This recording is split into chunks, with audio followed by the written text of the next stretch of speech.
y más gracia. Y dice, de la misma manera que Jesucristo resucitó de los muertos, de esa misma manera nosotros andamos en novedad de vida. ¿Cómo resucitó Jesucristo de los muertos? Por un toque del Espíritu Santo. ¿Cómo andamos nosotros en vida nueva? Por un toque del Espíritu Santo. Misma manera. Constantemente recibiendo, recibiendo, recibiendo, recibiendo, recibiendo. Y siguiendo recibiendo de su plenitud más y más y más, mirándolo a Él, expuestos a Él, abiertos a Él, su gloria tocándonos, su gracia tocándonos, su Espíritu tocándonos, imparticiones, reparticiones de su Espíritu Santo más y más y más y más. El apóstol Pablo vivió la experiencia de la mayoría de nosotros.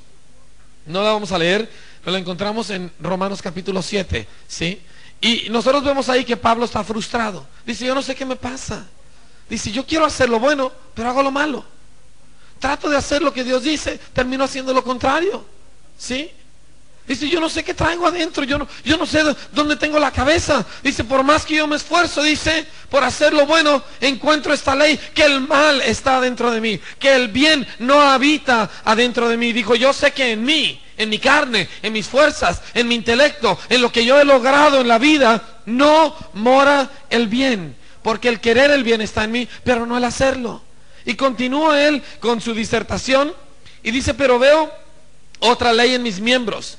Dice, según el hombre interior me deleito en la ley de Dios, pero veo otra ley en mis miembros que se revela contra la ley de mi mente y que me lleva cautivo a la ley del pecado que está en mis miembros. Miserable de mí, ¿quién me librará de este cuerpo de muerte? Así vivimos la mayoría de los creyentes cuando somos honestos. Frustrados, frustrados y más frustrados, condenados y más condenados. ¿Sí?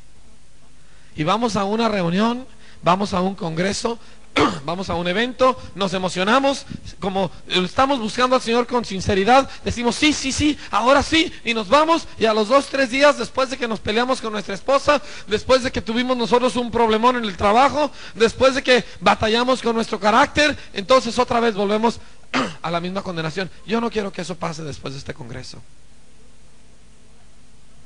Yo no quiero que tú aquí te vayas, ay, qué hermoso, qué maravilloso, gracias, qué cosa tan hermosa, y te vas de aquí y a los 3-4 días estás igual de aplastado, igual de apachurrado, igual de condenado. ¿Sí? No creo que tú quieras eso, ¿verdad?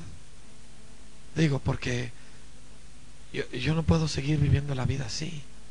Yo cuando estaba en estas condiciones, y no que no tenga mis luchas, ¿sí? Pero yo cuando estaba viviendo así, esto era la imagen viva de mi vida.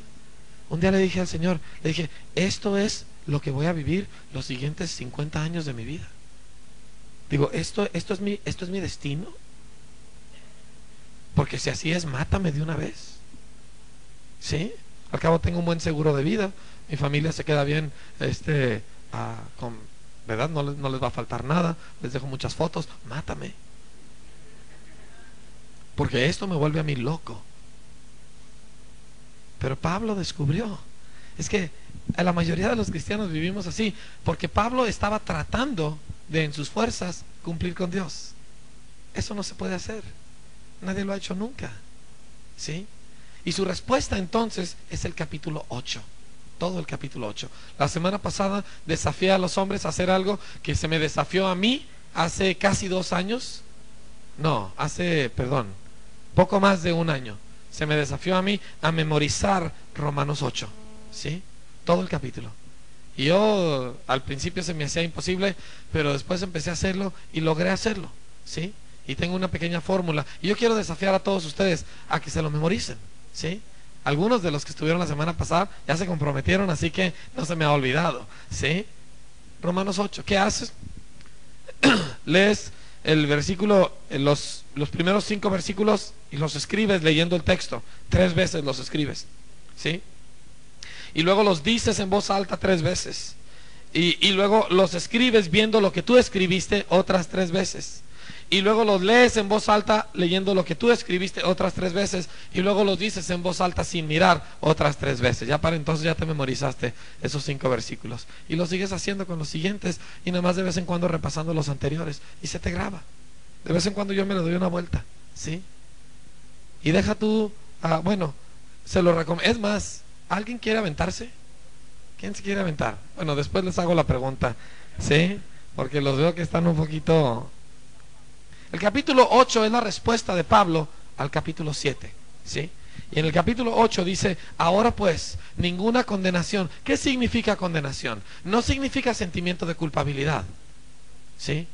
Significa la sentencia o el fallo que se da en un juicio, ¿sí? Literalmente. Dice: no se ha dado un fallo definitivo con respecto a ti si estás en Cristo Jesús. Cualquier cosa que tú traigas, cualquier lucha que tú tengas, no se ha dado el fallo.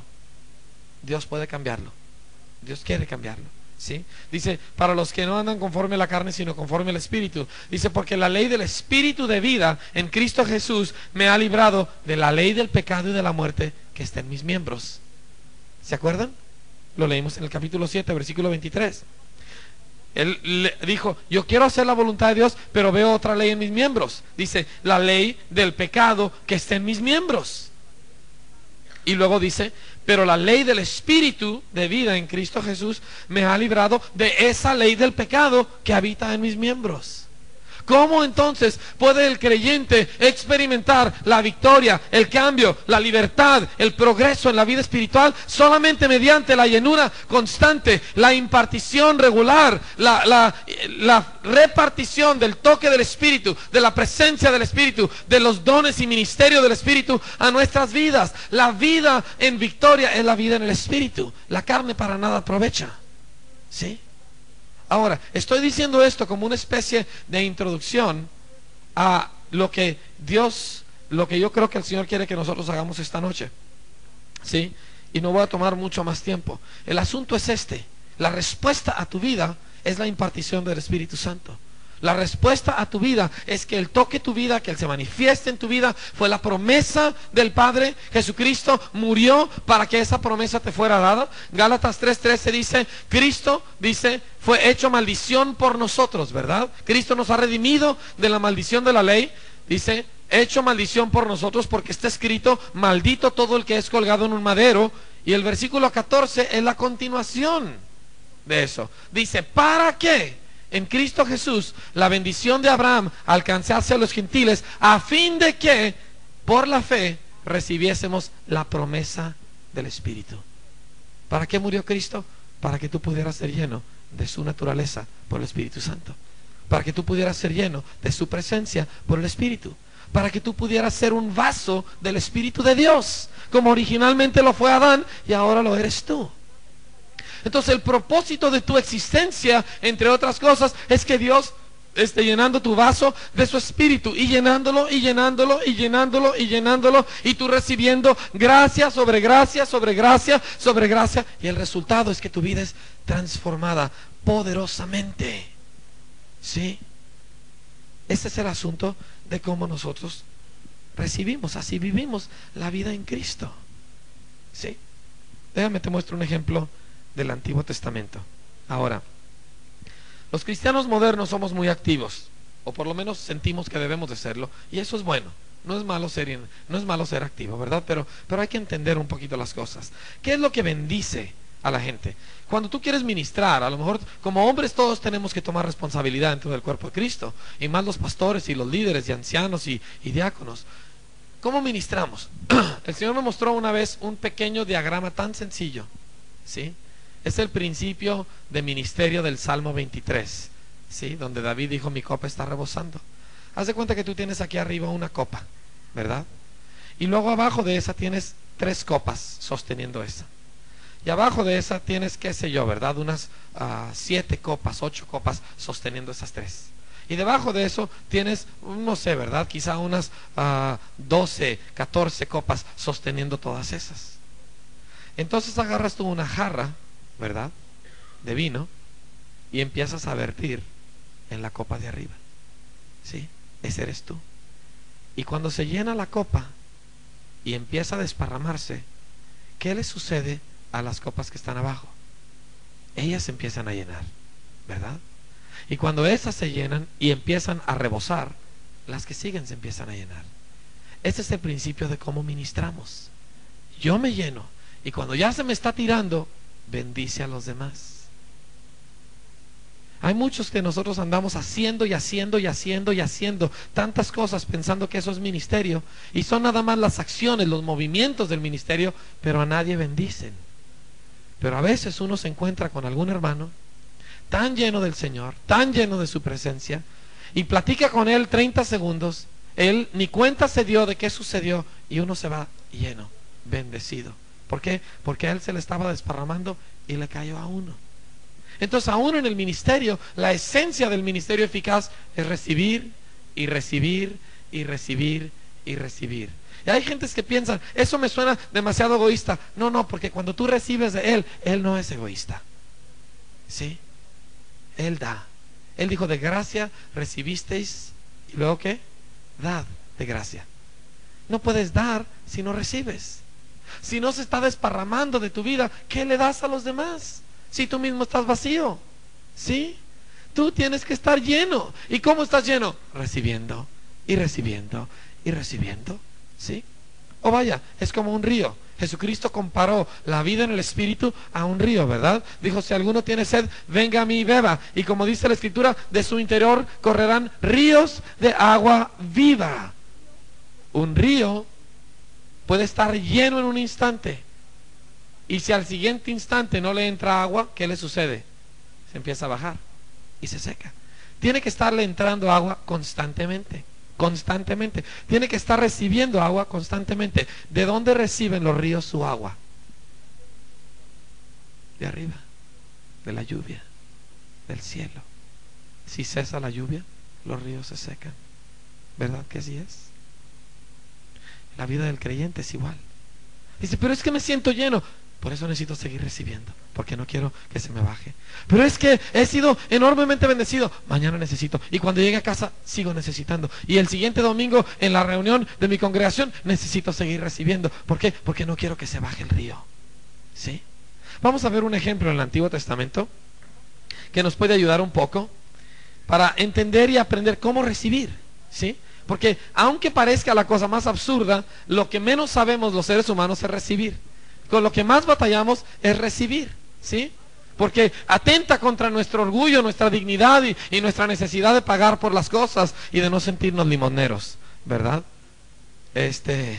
Pero tengo noticias para ti.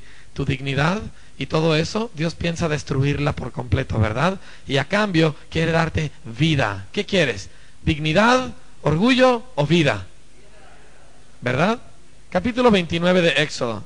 Es el capítulo sobre la consagración de Aarón y de sus hijos al sacerdocio. La consagración es un asunto importante, ¿sí?